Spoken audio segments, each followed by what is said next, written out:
저는 지난 1년이 넘는 기간 동안 일반 의약품을 사용한 셀프 메디케이션이라는 내용으로 독자 여러분들을 찾아뵈었습니다. 다행히도 많은 독자분들께서 관심 사랑 주셔서 몸을 위한 최선 셀프 메디케이션 책도 세상에 나올 수 있었어요. 하지만 약국에서 구입하는 약들은 일반 의약품뿐 아니라 병원 처방약도 있습니다. 그간 일반 의약품을 집중 조명하면서 병원 처방약에 너무 소홀하지 않았나 하는 생각을 하던 중 환자와 약물 부작용에 대한 상담을 하던 것이 떠올랐습니다. 우리가 약이라는 것을 복용하면 원하는 효과만 나타나는 것이 아닙니다. 원하지 않는 효과도 나타나기도 하는데 이것을 부작용이라고 합니다. 부작용이 나타나는 이유는 인체 시스템이 복잡하기 때문입니다. 인체 시스템은 복잡하지만 그에 비해 시스템을 조절하는 물질은 상대적으로 다양하지 않아요. 흔히 복용하는 콧물약 클로로페니라민을 예로 들어보겠습니다. 페니라민은 알레르기 반응을 일으키는 면역체 히스타민 수용체에 작용하여 콧물을 줄여줍니다. 이게 우리가 기대하는 효과죠.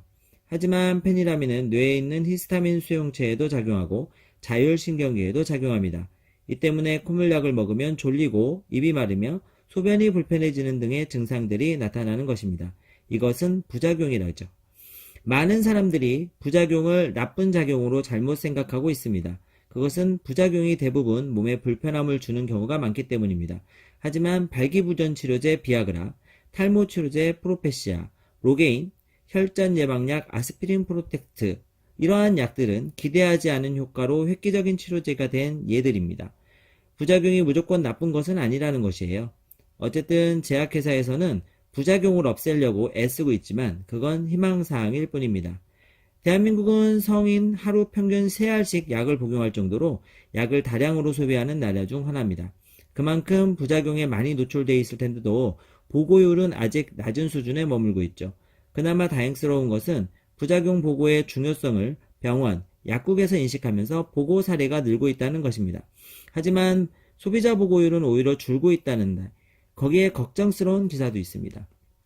저는 주로 소아과와 이비인후과 처방을 다루는 약국에서 근무하고 있습니다. 약 부작용, 약물이나 음식과의 상호작용에 대해 환자분들과 상담하기 위해 노력하고 있어요. 놀라운 것은 많은 분들이 약물 부작용인 줄 모르고 약을 드시고 계시거나 불편해서 임의 중단하고 있다는 것이었습니다. 부작용인 줄 모르고 약을 계속 드신다면 약으로 인해 다른 질병이 생길 수 있으며 약을 임의 중단한다면 질병 치료가 원활히 되지 않을 수 있어요. 이에 저는 앞으로 칼럼을 통해 인지하지 못했던 약 부작용에 대해 여러분과 함께 이야기해보려 합니다. 어떤 약을 드시던 원하는 효과를 꼭 기억해 두세요. 만약 그 효과와 관계없는 반응이 나타났다면 지체 없이 의사, 약사와 상의해 주세요. 별것 아닌 것 같아도 중요한 약 부작용 이야기 이제부터 시작하겠습니다.